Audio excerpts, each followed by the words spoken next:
Students, whatever homework is given to you, you have to submit it on the very next day between 8 am to 1 pm to the given WhatsApp number, and it is compulsory to submit your homework as your attendance will be marked on the basis of your submission. Hello good morning students. Last time बेटा हमने exercise number 2.3 किस question number 5 तक discussion किया था। आज बेटा हम इस क्वेश्चन नंबर 6 सॉल्व करना है। Two interviewers give the following scores to the candidates on the basis of their performance in the interview. Find the rank correlation coefficient between the evaluation of two interviews. तो देखो बेटा, यहाँ हमें candidate से B C D E F G H तक दिया है। अब मार्क बाय फर्स्ट इंटरव्यू जिसे हम एक्स कहेंगे and mark by second interview जिसे हम वाई कहेंगे। तो पहले हमें R x and R y का कॉलम बनाना है बेटा। तो देखो, ये जो एक्स है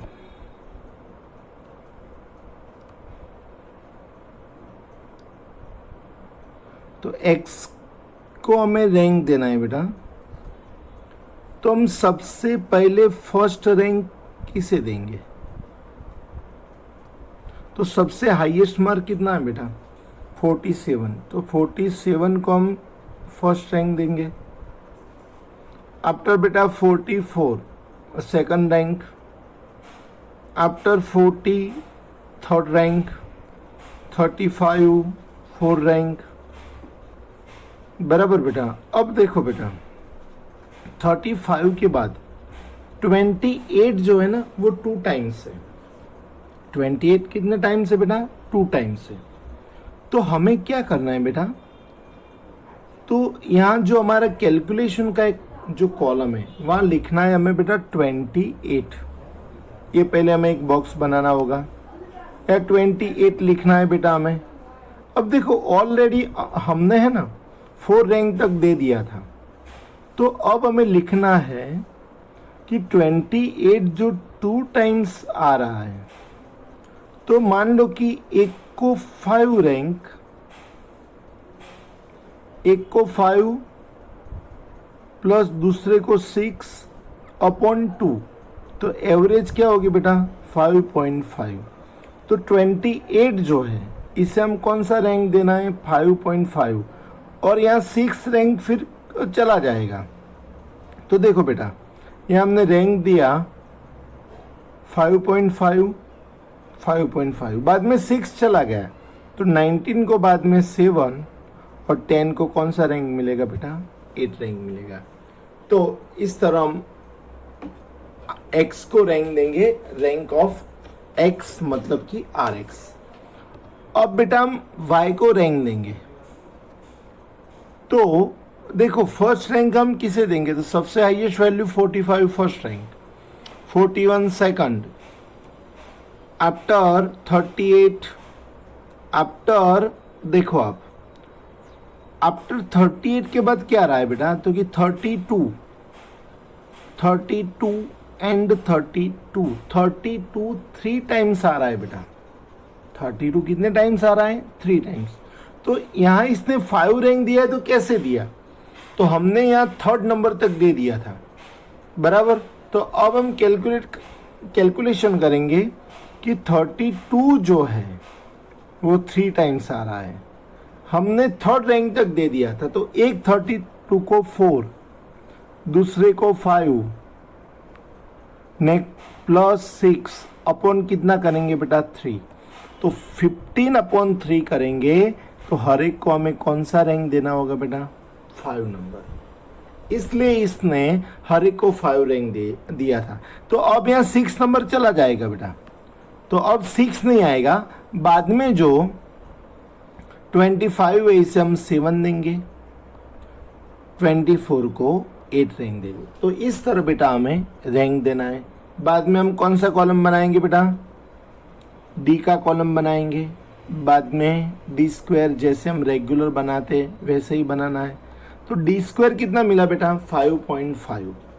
तो यहाँ हमें सी एफ का भी एक कॉलम बनाना, सी एफ के लिए जो हमने कॉलम बनाया वहाँ जाके कैलकुलेशन करें। तो बेटा 32 3 टाइम्स रिपीट हो रहा है, तो सी एफ के लिए हम 3 का क्यूब माइनस 3/12 यानी 27 माइनस 3/12 24/12 करोगे तो हमें सी एफ कितना मिलेगा 2। तो याद रखना बेटा कि कोई भी ऑब्जर्वेशन अगर 3 टाइम्स रिपीट हो रहा है तो सी एफ कितना आएगा बेटा 2, एंड 2 टाइम्स रिपीट हो रहा है तो सी एफ कितना आएगा बेटा 0.5। ओके, तो टोटल कितना हुआ बेटा 2.5।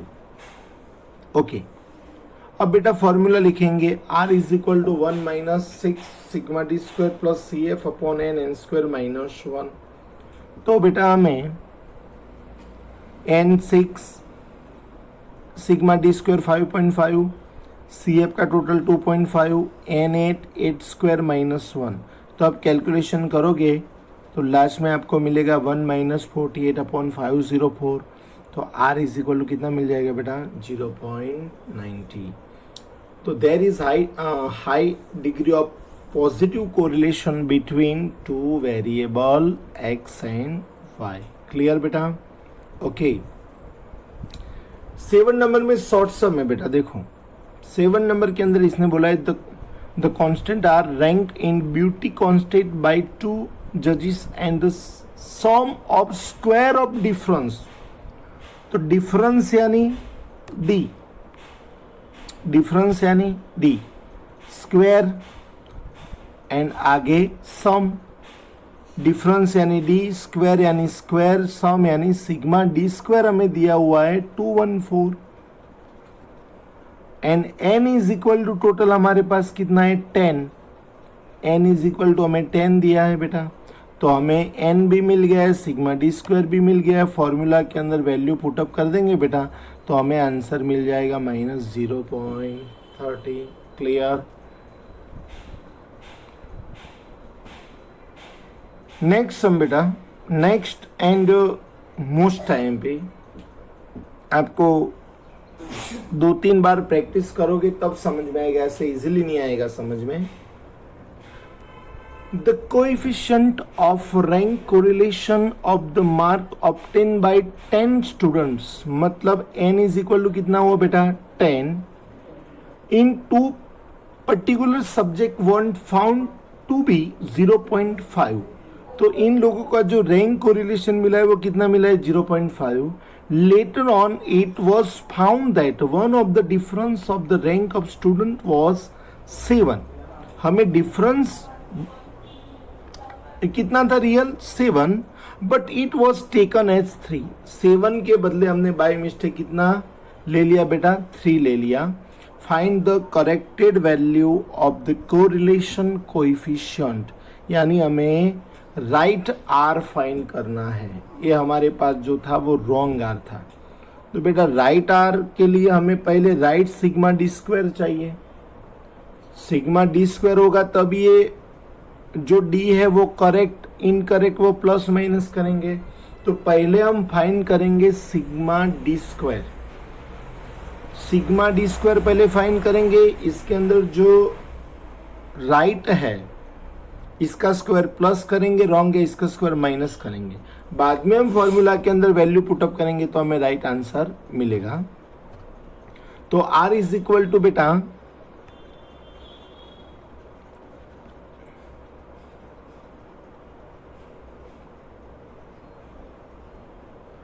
देखो बेटा R is equal to 1 minus 6 sigma d square upon n square minus 1। तो R हमें कितना दिया है बेटा 0.5, 1 का 1, 6 का 6, सिग्मा डी स्क्वायर हमें फाइंड करना है n 10, 10 स्क्वायर माइनस 1, 0.5 का सेम 1, ये भी ऊपर वाला सेम 10, 10 का स्क्वायर 100 माइनस 1। अब बेटा ये जो पूरा टर्म है ये पूरे टर्म को हम इस साइड ले आए,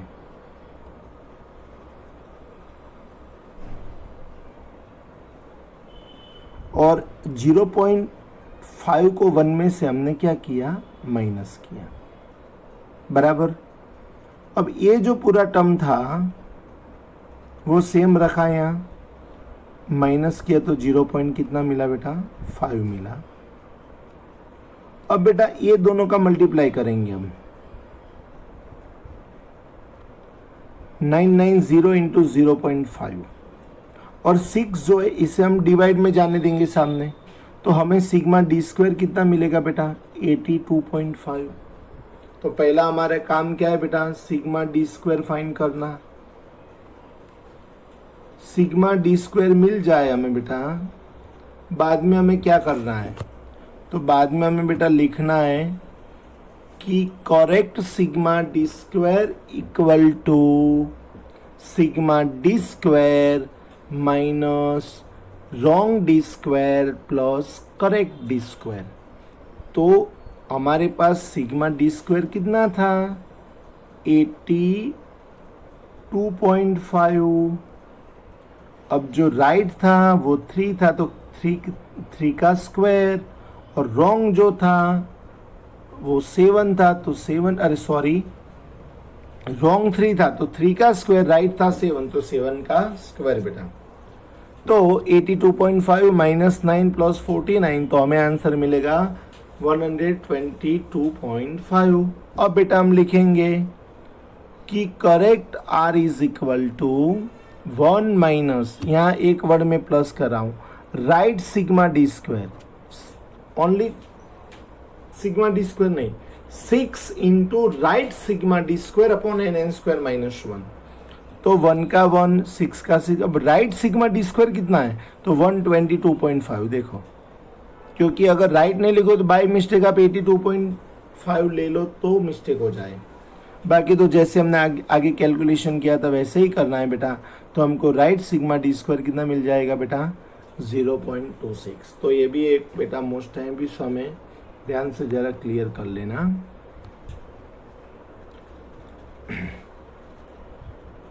अब बेटा सेक्शन सी के अंदर भी हमें रैंक कोरिलेशन के कई सम दिए हैं।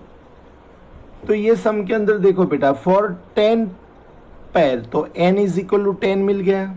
Of observation sigma d square 120, तो सिग्मा डी स्क्वायर भी मिल गया। Find the value of the rank correlation coefficient, R हमें फाइंड करना है। तो हमारे पास बेटा n भी है, सिग्मा डी स्क्वायर भी है, फॉर्मूला लिख के सिर्फ वैल्यू पुटअप करना है, तो हमें आंसर मिल जाएगा। ओके बेटा, question number 12 and most time this question, the information obtained on the basis of rank given by 2 judges to 8 constants of dance competition is given below। तो बेटा देखो यहाँ हमें Rx माइनस RY दिया है, तो Rx माइनस RY का मतलब क्या होगा, तो कि D होगा। इस स्क्वायर है तो ऊपर स्क्वायर लगा दो, आगे सिग्मा है तो क्या लगा दो, सिग्मा लगा दो। तो सिग्मा डी स्क्वायर कितना दे दिया है 126, और n इज इक्वल टू हमें दिया है 8, तो n इज इक्वल टू कितना लिख देंगे बेटा 8। तो हमें n भी मिल गया है, सिग्मा डी स्क्वायर भी मिल गया। बस यही इम्पोर्टेंस था कि आपको समझ में आता है कि नहीं आता है कि सिग्मा डी स्क्वायर लिखा है, बाकी तो कुछ है नहीं। बाकी तो आपको फॉर्मूला के अंदर वैल्यू पुटअप करके बेटा सिर्फ आंसर ला देना है, बाकी तो कोई बात अंदर है नहीं बेटा। क्लियर बेटा। क्वेश्चन नंबर 13 के अंदर आपको क्वेश्चन देने का थोड़ा तरीका चेंज किया है इसने। The ranks given by 2 expert on the basis of interview of 5 candidates for a job are 3, 5, 5, 4, 1, 2, 2, 3, 4, 1। Find the rank correlation coefficient from this data. तो देखो बेटा ये जो पहले फर्स्ट है ना वो Rx है, एंड सेकंड है वो क्या है RY। First Rx, second RY, Rx, RY, Rx, RY, Rx and RY बराबर। तो पहले Rx एंड RY बेटा लिख के बाद में आपको D का कॉलम बनाना है आफ्टर D स्क्वायर, बाकी कुछ करना है नहीं।